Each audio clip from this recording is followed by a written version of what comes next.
السلام عليكم أحبائي.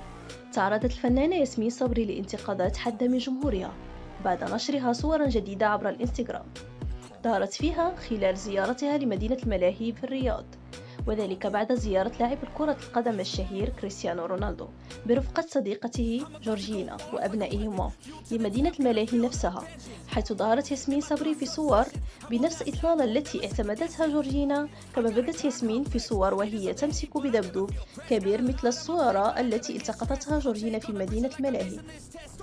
علق الكثير من المتابعين على صورة ياسمين صبري مؤكدين أنها تحاول دائما التشبه بكل ما تفعله جورجينا، حيث يوجد العديد من الصور الفنانة ياسمين صبري وهي تقلد جورجينا، سواء كان في طريقة التصوير أو في الملابس وحتى في تسريحات الشعر.